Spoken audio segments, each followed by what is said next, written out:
Salut à tous! Aujourd'hui, je vais reprendre ma présentation du Shukatsu, la recherche d'emploi au Japon, et montrer un peu l'envers du décor. Mais à part ça, dans 100%, on aura la critique de Titanfall, Metal Missile and Plastic Gun, Auto, et on commence avec les news.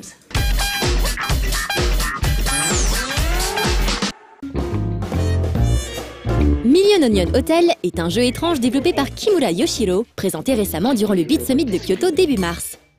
Dans cette espèce de grand Budapest Hotel en pixels, le Dr Peace a le secret d'une soupe à l'oignon magique que tout le monde veut venir déguster. Il faut donc faire en sorte que les oignons se déversent à flot dans les cuisines de l'hôtel, en espérant que vos clients ne se feront pas aspirer dans une autre galaxie. Si le gameplay devrait être assez simple, le petit univers mis en place en quelques images dans ce trailer se révèle tout de suite sympathique, assez pour qu'on ait envie d'en savoir plus rapidement sur ce projet.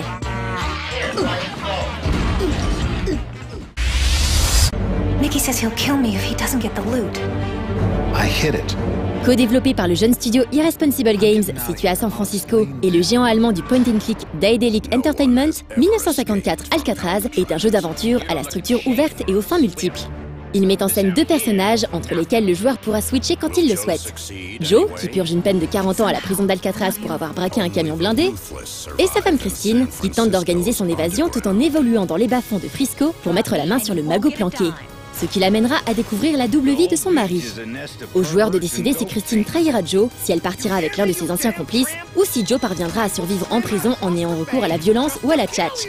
Vous pourrez choisir au contraire de voir si l'amour triomphera dans le cadre bohème et poisseux du San Francisco des années 40.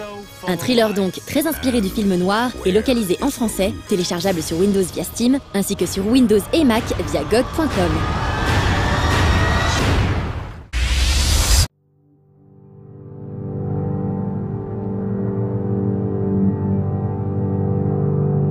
Elliot Johnson vit aux alentours de Londres et Matthew Warshaw 8650 km plus loin à Auckland. Aussi, il n'est peut-être pas si étonnant de les voir travailler sur un projet de jeu d'exploration dans lequel les distances peuvent paraître abstraites. Les distances et le reste d'ailleurs, puisque tout dans A Light in Chorus est représenté par des particules lumineuses qui s'illuminent, s'éteignent ou se meuvent au gré des déplacements du joueur. Elliot Johnson et Matthew Warshaw ont tous les deux étudié les beaux-arts. Aussi, il n'est peut-être pas si étonnant de voir le jeu nous rappeler un certain niveau du Flower de That Game Company, le rendant potentiellement très séduisant pour quiconque sait s'émouvoir de la balade contemplative. Pas encore daté et toujours à l'état expérimental, A Light in Chorus est cependant déjà assez envoûtant pour qu'on suive son développement avec curiosité.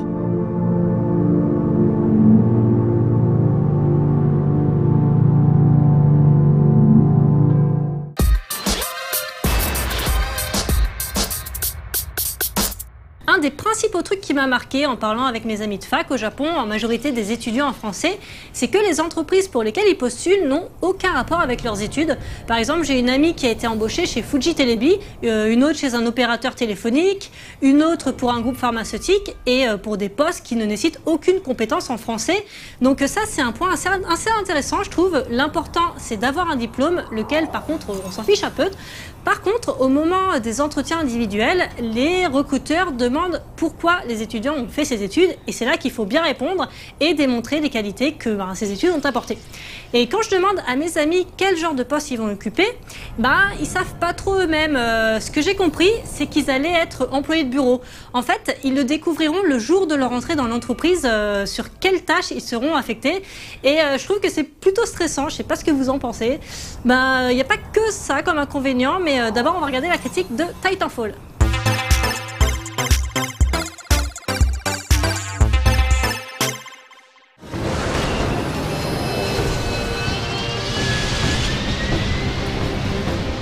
S'il y a un genre compliqué à renouveler, c'est bien le FPS. Tout simplement parce que le concept même du jeu de tir en vue subjective est incroyablement restrictif.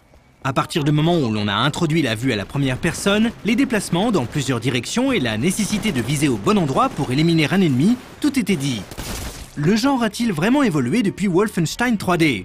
Oui, évidemment, mais pas autant que d'autres genres et plus lentement.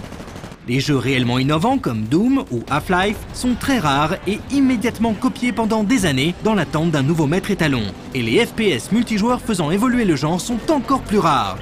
Depuis Left 4 Dead, mettant à l'honneur le jeu coopératif, et à la limite Modern Warfare et son système d'expérience, tous les jeux reposent sur les mêmes bases. C'est loin d'être un mal, les grands jeux n'ayant pas nécessairement besoin d'être originaux. L'an dernier, Payday 2 prenait comme base le concept de Left 4 Dead pour le sublimer et il serait idiot de le dénigrer. Mais pour un Payday 2, combien y a-t-il de FPS multijoueur quelconque? Combien de jeux se reposant sur un système de points d'expérience et de customisation de son personnage? C'est là qu'intervient Respawn Entertainment, un nouveau studio fondé par les anciens dirigeants d'Infinity Ward à l'origine des Call of Duty Modern Warfare. Pilote, on va bientôt changer. Leur premier titre, chapeauté par Electronic Arts, fut dévoilé à l'E-Cube 2013. Son nom, Titanfall, un jeu exclusif aux consoles Microsoft et au PC. Dès les premières vidéos, le train de la hype fut lancé à pleine vitesse. Toute la presse puis les joueurs voulaient jouer à ce FPS, mélangeant sur un même champ de bataille robots gigantesques et soldats aux capacités acrobatiques surdéveloppées. On nous a ensuite promis un FPS innovant, original, mettant au tapis la concurrence. Le messie du FPS multijoueur, tout simplement. Ouais, on a essayé de se méfier. Les vidéos semblaient trop belles. Electronic Arts en éditeur nous faisait franchement peur. Mais nous étions tout de même impatients de jouer à Titanfall. Car peut-être, juste peut-être, nous aurions droit au renouveau du FPS. Les promesses sont-elles tenues? C'est ce que nous allons voir. Attention, Titan dispo dans 30 secondes.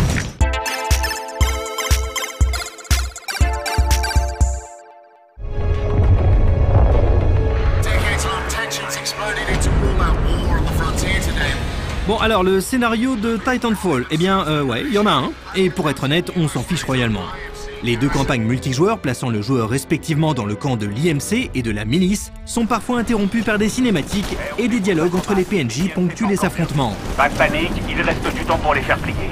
Mais l'histoire étant très classique et pas spécialement mise en avant, il est difficile de s'intéresser à cette lutte de pouvoir entre factions. L'univers du jeu est quant à lui très classique. Des villes en ruine dans des teintes marron-grises et des militaires, rien de transcendant. Certains niveaux sont tout de même plus travaillés et agréables, comme cette carte située sur une planète désertique peuplée d'ersatz de ptérodactyles. Mais malgré ces quelques fulgurances, l'ambiance et l'univers de Titanfall sont très génériques.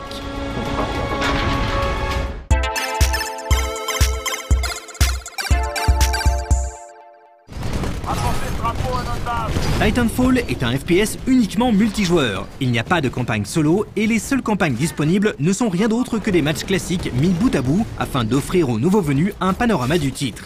Est-ce un défaut? Non, bien au contraire. Combien de jeux ont vu leur développement impacté négativement par l'obligation de rajouter un mode solo ou multi afin de toucher un maximum de joueurs? Voir un AAA assumer pleinement son orientation uniquement multijoueur est une libération, une décision que l'on ne peut que saluer. Ceci étant dit, attardons-nous sur les nombreuses spécificités de Titanfall. Respawn Entertainment a pris de nombreux risques avec ce jeu, dont une majorité s'avère payant. Peu importe le mode de jeu choisi, les matchs seront toujours du 6 contre 6, avec de nombreuses troupes supplémentaires contrôlées par l'IA. Sauf cas particulier, chaque joueur commence la partie en tant que simple pilote, avant de débloquer son titan plus ou moins rapidement en fonction de ses performances. 12 joueurs par carte, c'est très peu, et c'est parfait comme ça. Le faible nombre de joueurs et la taille des maps, assez grande pour un Call of Duty-like, ne sont pas des problèmes, chaque zone étant remplie d'ennemis contrôlés par l'IA. Où que l'on aille, on rencontre une opposition et on ne s'ennuie jamais. La rencontre avec un autre joueur représente un pic d'intensité venant relever la saveur d'une partie. Cet événement banal dans un autre jeu est ici un moment intense variant le rythme du jeu. Mais ce choix a également une autre utilité beaucoup plus intéressante. Les FPS multijoueurs ont toujours eu ce gros problème d'être particulièrement impitoyables avec les nouveaux joueurs. Comment faire autrement? Un vétéran sera forcément meilleur qu'un débutant, et il n'y a pas beaucoup de moyens pour rééquilibrer les forces. Les systèmes de matchmaking et de gain de niveau ont résolu le problème dans une certaine mesure, mais il est toujours bien présent. Comment apprendre à jouer à un FPS en ligne? En insérant dans les parties multijoueurs des éléments de jeu solo. Les ennemis contrôlés par l'IA sont de la chair à canon, rien de plus, dont les joueurs expérimentés ne feront qu'une bouchée. Mais leur présence est surtout utile aux nouveaux joueurs. Ces débutants pourront expérimenter avec ces ennemis faibles tous les éléments du système de jeu, tout en étant face à d'autres joueurs qu'ils pourront observer et combattre. Si les débutants seront toujours désavantagés par rapport aux joueurs expérimentés, le sentiment de frustration sera beaucoup moins grand. Même un nouveau venu pourra contribuer à la victoire en éliminant du menu fretin, rendant les échecs moins frustrants. Et observer d'autres joueurs en action est un meilleur entraînement que du combat contre des bots. C'est sur ce point-là que Titanfall est réellement innovant. Sans tomber dans la simplification à outrance, Respawn a réussi à créer un environnement ouvert à tous les joueurs, qu'ils soient expérimentés ou débutants. Si le reste du jeu n'innove pas autant, il n'en reste pas moins très efficace et jouissif. un des points forçant le plus le respect est l'équilibrage du jeu. Contrairement à ce que l'on craignait, contrôler un titan n'est pas un avantage démesuré. À vrai dire, l'équilibre entre mecha et pilote est parfait, aucune des deux façons de jouer n'étant avantagée par rapport à l'autre. Si les mechas ont une énorme puissance de feu, ils sont également très vulnérables aux attaques de pilotes ennemis. Il suffit de leur monter sur le dos pour pouvoir tirer sur leur générateur et les faire exploser en une vingtaine de secondes. De l'autre côté, les pilotes sont extrêmement mobiles. Leur gameplay, focalisé sur le wall run et l'exploitation du décor, nous rappelle d'ailleurs Brink et Mirror's Edge. Il y a pire comme référence. Mais leur grande faiblesse les rend vulnérables à la moindre attaque de titan, dont un simple tir peut signifier la mort. Cet équilibrage rend Titanfall très intéressant, en poussant les joueurs à coopérer, à s'adapter, à sortir de leur zone de confort pour exploiter le point faible du camp ennemi. C'est la garantie de rendre chaque partie différente, un point essentiel pour un FPS. Côté maniabilité, les titans nous rappellent vaguement Hawken et notamment son système d'esquive, mais en beaucoup plus lourd. Avec leur vitesse réduite et l'impossibilité de sauter, les mechas ne peuvent compter que sur leur force brute. Cela ne prive pas leur gameplay de toute dimension tactique, au contraire. Il faut correctement gérer ses ressources pour ne pas être pris au dépourvu face à un ennemi. Par exemple, tirer pour ensuite recharger au moment opportun, ou bien lancer un fumigène électrique pile lorsqu'un ennemi se trouve sur votre dos. Quant aux pilotes, leur maniabilité mélange Call of Duty, Quake 3 avec de gros morceaux de Mirror's Edge. L'aspect acrobatique, à base de wall run, potentiellement interminable, de sauts gigantesques et de jetpack, nous rappelle des jeux comme Quake ou Tribes.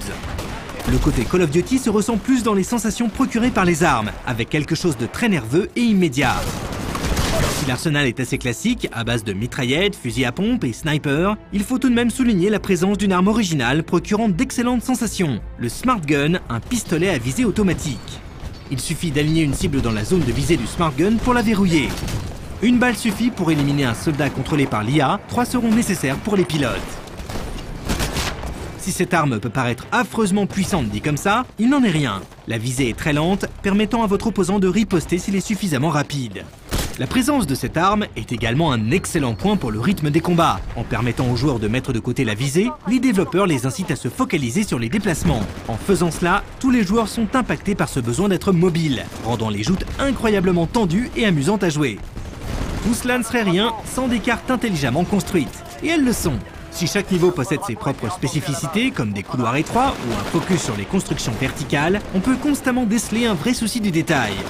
Chaque élément du décor, chaque ruine, chaque panneau publicitaire a son utilité, que les joueurs les plus habiles utiliseront pour se déplacer toujours plus vite. Charlie est attaqué! Et s'il y a une ou deux maps moins intéressantes, la majorité des 15 cartes sont un bonheur à jouer. Au fil des parties, on se les approprie en découvrant des passages secrets ou des techniques pour parcourir la zone le plus vite possible. À vrai dire, si l'on ne devait juger Titanfall que sur son système de jeu, on crierait au génie, tant il frôle la perfection. Malheureusement, un défaut de taille vient noircir le tableau. Le contenu, à la fois classique et peu fourni. Les 5 modes de jeu sont classiques à l'extrême, de la capture de zone et de drapeau, ainsi que des variantes de Team Deathmatch. La progression par gain d'XP venant de Call of Duty l'est tout autant.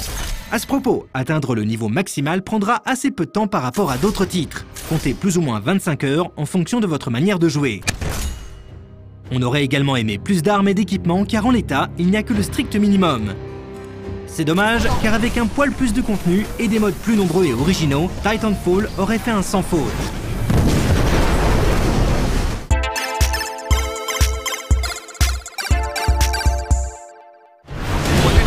La milice semble avoir pris l'ascendant, mais on peut reprendre le contrôle de la situation. Sans être impressionnant techniquement, Titanfall est plus que correct, que ce soit sur Xbox One ou PC.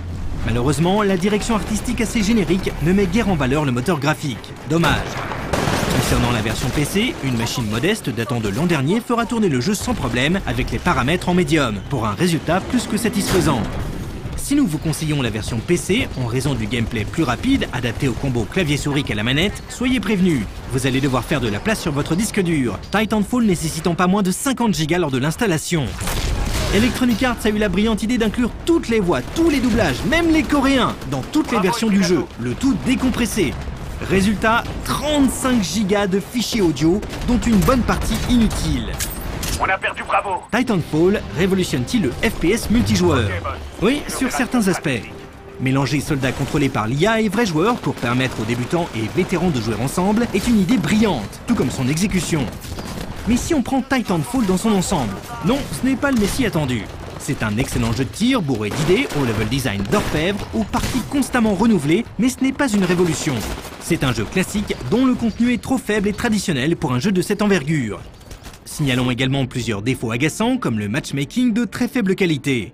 Il n'y a quasiment aucune option pour paramétrer les parties et on se retrouve souvent à jouer contre des joueurs au niveau très éloigné du nôtre. Préparez-vous pour rentrer à la maison immédiatement. Parmi ces défauts, notons également la présence de mécaniques inutiles en l'état, car pas assez abouties et mises en avant, comme le système d'atouts sous forme de cartes à jouer. Après chaque mort, vous pouvez utiliser une carte de votre deck afin d'obtenir un avantage lors de votre prochaine partie, comme une arme plus puissante. Mais en l'état, cette fonctionnalité n'a pas suffisamment d'impact pour qu'on l'utilise, et c'est dommage, tant l'idée est intéressante. Titanfall est un pur jeu de transition. C'est le fruit d'une industrie qui cherche à se renouveler, à marquer le coup de la nouvelle génération, à s'ouvrir à un nouveau public, tout en ne se séparant pas des joueurs traditionnels. Mais malgré ses défauts, on ne peut reconnaître que la grande qualité de cette nouvelle licence, mélangeant des éléments classiques et d'autres plus courageux. Si vous aimez un tant soit peu les FPS, vous devriez vraiment y jeter un œil. Il va vouloir se venger.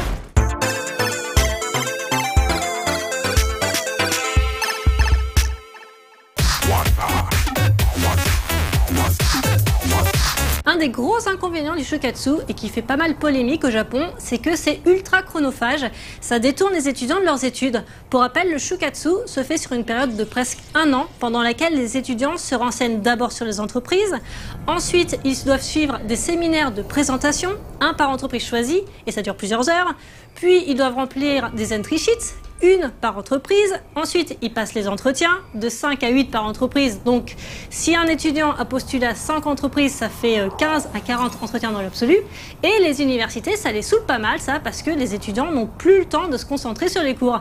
D'ailleurs, il est de plus en plus fréquent de voir des marches d'étudiants pour protester contre ce système, et ouais, ça existe les manifs au Japon, c'est pas le même esprit qu'ici, mais ça existe. C'est l'heure de Metal Missile and Plastic Gun.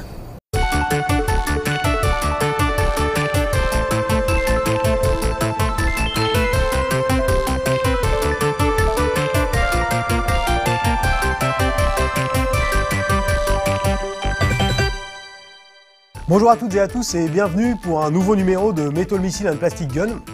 Aujourd'hui, encore une petite phase de maître de l'univers parce que c'est jamais en trop, il ne faut pas s'arrêter. Nous retrouvons notre ami Musclor sur son Battle Cat, prêt à en découdre envers quiconque voudrait nuire à la veuve et à l'orphelin. Alors aujourd'hui, ce que nous allons voir en plus, c'est le Wind Raider, qui est un des véhicules du tout début de la série en jouet, du moins des maîtres de l'univers.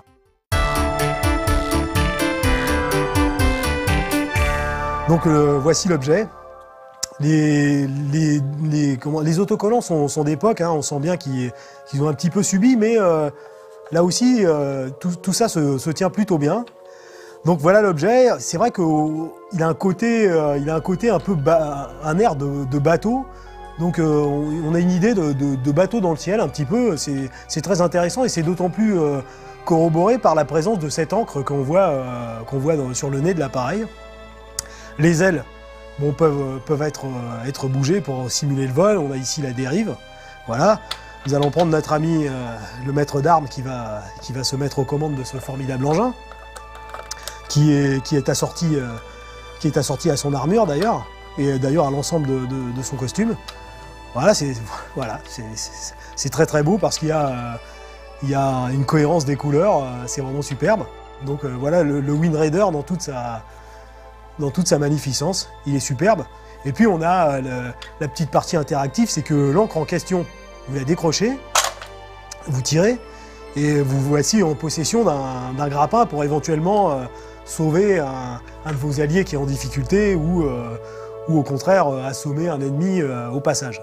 Alors il y a un élément qui est amusant, c'est qu'il vous suffit d'abaisser la tête de mandrille et de la tourner pour rembobiner cette espèce de crochet. Voilà, vous tournez ensuite, hop, il y a un petit jeu qui vous permet de le remettre en face.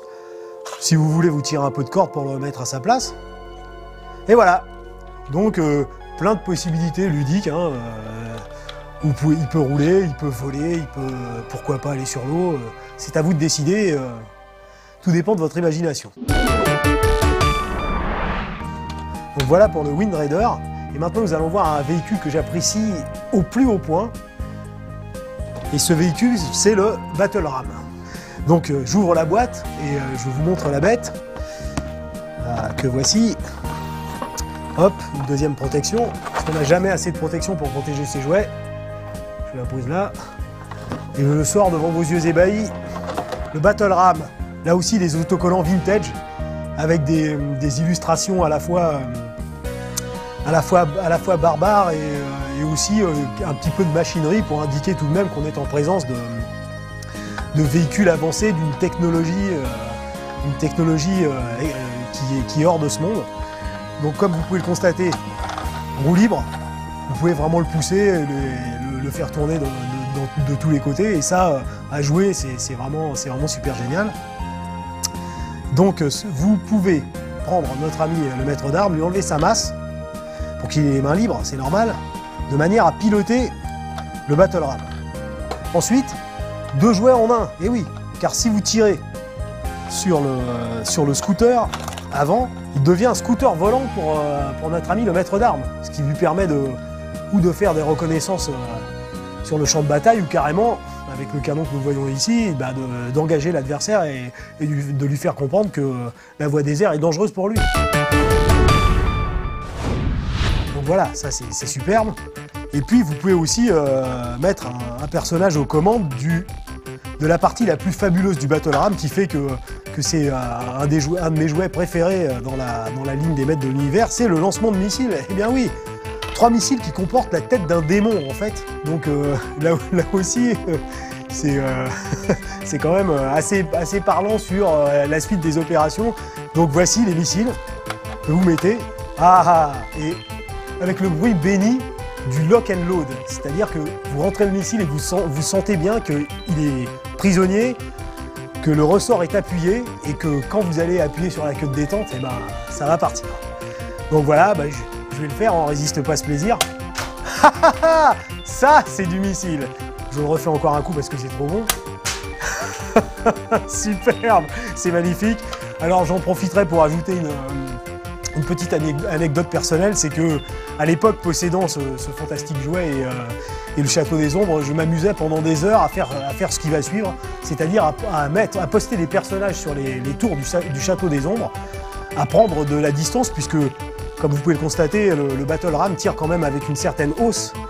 Et donc, mon but, c'était de dégommer les personnages qui étaient sur les tours du Château des Ombres, et je me suis amusé des heures avec ça. Voilà pour une partie supplémentaire consacrée aux Masters of the Universe, les maîtres de l'univers, qui sont vraiment des jouets qui vieillissent bien, qu'on a toujours plaisir à manipuler, et qui sont vraiment super plaisants. On comprend vraiment pourquoi ces jouets et cette licence a marqué son temps et marque encore le monde du jouet actuellement. Voilà, de nouvelles preuves que les jouets sont quelque chose de beaucoup trop sérieux pour être confiés aux enfants.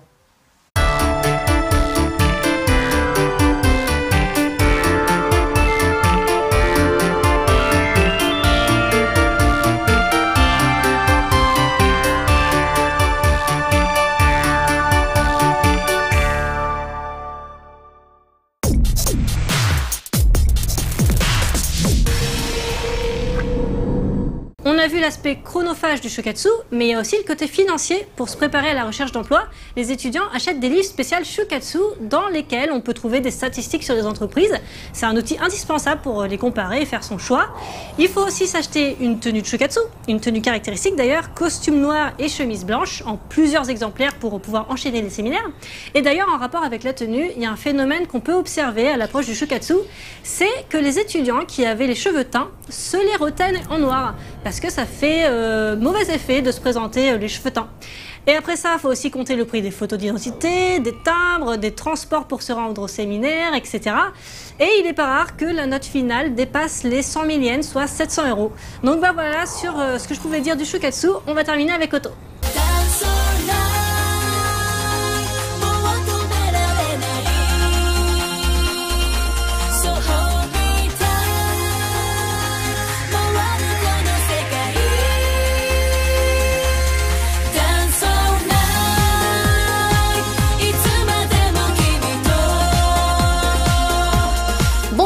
tous et bienvenue dans Auto. Ce soir, on va retourner un peu dans le passé avec l'interview du groupe Gazetto. On a mis du temps à vous la montrer car on attendait les images de live. On en a que quelques secondes, mais c'est toujours ça. Merci à Tanja pour s'être occupée de cette interview. Vous aurez les nouveautés en fin d'émission et on commence avec les releases.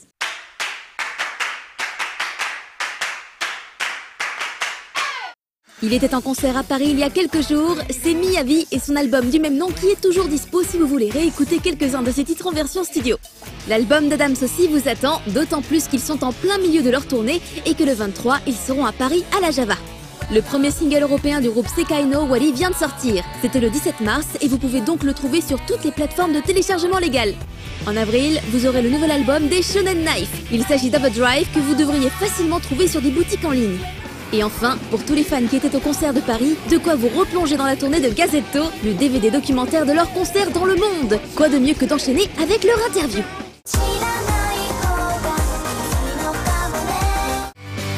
6 ans après leur dernier concert en France au Bataclan, Gazetto faisait un retour triomphant le 20 septembre 2013 au Trianon. On peut dire qu'ils se sont fait désirer, mais leurs fans étaient bien au rendez-vous. Le groupe au grand complet a très gentiment répondu à nos questions avant de rentrer sur scène. Pour ceux qui ne connaîtraient pas encore ce groupe phare du mouvement Visual Kei, une petite présentation s'impose. Yokohama でやってたルキレータウルハで、そこに葵のバンドと葵のバンドのドラムと合体した感じで、そこに1年後ドラムが脱退したので、彼が仮で入ってきた感じです。今でもそんな感じで今11年目を迎えました。バンドの由来というか結構響きで選んだのが一番いいんですけど、もともとガゼっていう名前にしようと思って、それのファーストデモテープをガゼットにしようと思って、そしたらそのガゼットって方が響きが良かったのでガゼットにしたという感じです。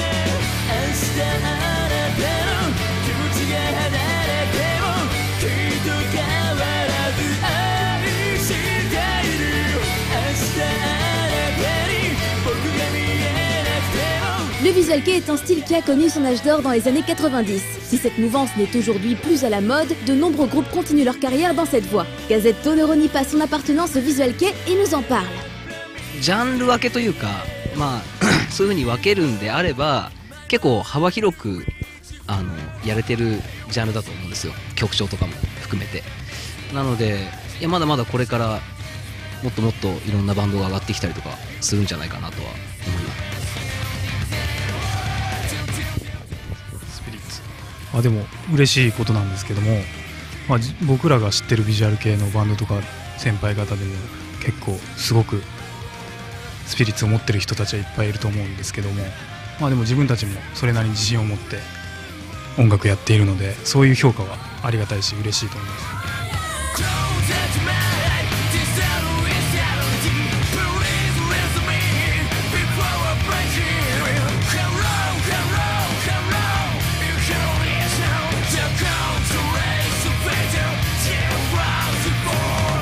Le groupe fête ses 10 ans de carrière et il s'en est passé des choses. Entre leurs nombreux concerts, leurs sorties CD et leurs tournées à l'étranger, pourtant le groupe se tourne vers l'avenir. Ils sont toujours prêts à relever de nouveaux défis. 何やりましょうね。日本だと結構もういろんなところでライブやってるんで、なんか僕らの先輩たちのビジュアル系って言われる人たちはすごい大きなところでもやってたし、海外に出てた人もいるし、そういうみんなそれぞれ目標があったので、僕らももう10年やってきたんで、ちょっとそろそろ何か目標を立てようかなと思います。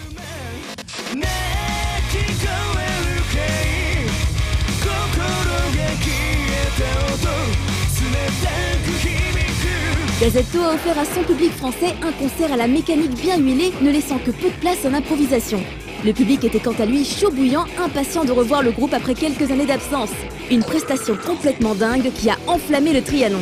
セットリストに関しては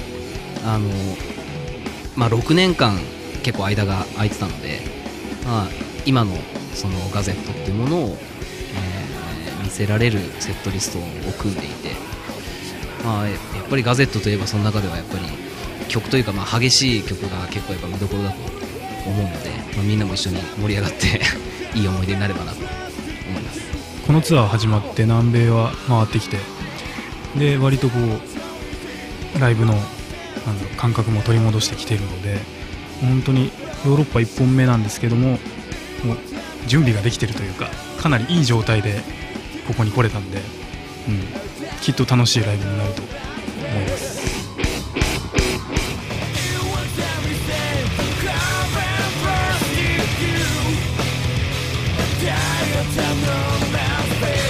Les Jeux Olympiques de 2020 auront lieu au Japon. Peut-être y verrons-nous le groupe. そのオリンピックの発表を聞いたのがちょうど南米回ってる時で、その祝賀ムードだった時に日本にいなかったのであんまりこう実感はないんですけど、まさか東京でやるというのは夢にも思ってなかったので、嬉しいかなとは思います。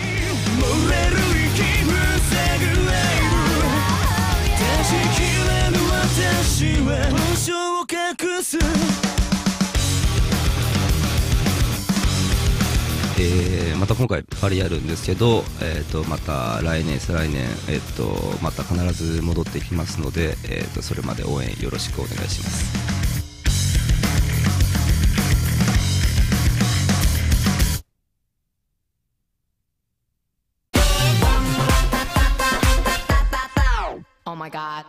Ça y est, c'est la fin de l'émission. Il est temps maintenant de parler des nouveautés qui entreront en rotation sur nos lives juste après le J-Top samedi soir. Et on commence avec Silent Siren et leur clip Stella qui va vous donner le sourire. Ces titres pop datent de l'année dernière quand la chanteuse Sue avait une coiffure un peu chelou. Le nouveau Beris Kobo arrive et nous parle déjà de régime. On peut dire que ça tombe bien avec ce soleil qui s'est récemment installé, mais je ne suis pas sûre qu'ici on soit aussi addict des régimes qu'au Japon. Un titre pop-rock avec la voix de Kuriyama Chiaki. Un beau clip un peu contemplatif sur le mouvement de ses cheveux, quelque part c'est relaxant. Vous l'avez vu dans Japan in Motion, donc ce n'est pas une grande surprise, mais voici en entier Kasumi, ce beau clip rock de Aoi Aid. On reste dans l'esprit de cette émission avec le clip de Flower, ce groupe de jeunes filles, chanteuses pour certaines et danseuses pour d'autres, tout comme le groupe Exile qui les produit. Elles font ici un duo avec Verbal du célèbre duo M-Flow. Voici une belle balade de 2010 avec Ikimonogakari et attention, ce n'est pas n'importe quelle chanson, c'est un véritable cri du cœur. Installé au milieu de jeunes lycéens, chacun s'exprime sur ce qu'il veut faire de sa vie. Si vous avez adoré le récent concert du groupe Anne Café en France, vous allez être content de voir ce clip arriver à l'antenne. Be Myself, Be Yourself, Jibun Rashiku, Kimi Rashiku, Umareta Story wa Hajimatenda. En provenance du même label que Roy's et Kiryu, voici cette fois Kodomo Dragon avec leur clip Nepenthes. Attention, attaque de couleurs dans tous les sens. Vous aimez les clips un peu roots tournés directement dans les studios d'enregistrement? Vous allez être servi avec Line et leur clip Don't Wanna Regret où vous verrez les membres du groupe se déchaîner. Et enfin, il y aura le clip Mogura Tataki no Yo na Hito de Machi Akari, une artiste que je ne connaissais pas du tout. Je l'ai découverte en regardant le clip qu'on a reçu et j'ai littéralement craqué dessus. Et pour la petite anecdote, Suzuka l'a rencontrée au team l'année dernière et Suzuka, elle a toujours avec elle un sac en papier No Life. Et Machi Akari, qui a vu son sac dans la foule, a sauté sur Suzuka pour proposer sa diffusion sur notre antenne. Comme quoi, notre nom commence à faire un petit peu parler de lui. J'espère que vous aurez vous aussi un coup de cœur pour son clip plutôt atypique, c'est à mi-chemin entre plein de trucs. C'est peut-être pour ça que j'ai accroché. Pensez à voter pour le J-Top, je vous fais des gros bisous, à la semaine prochaine, bye bye.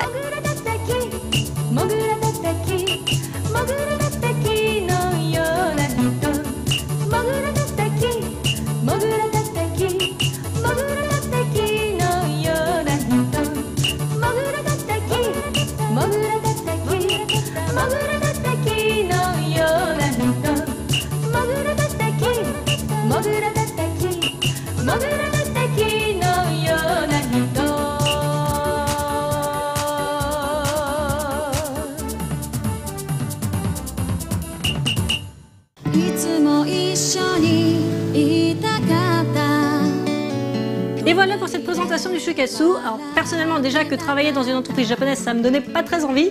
Le Shokatsu ça me confirme dans mon idée. Ben voilà, 100% c'est fini pour aujourd'hui. Demain c'est n'importe qui donc vous retrouverez n'importe qui. Et moi je vous dis à lundi. Ciao.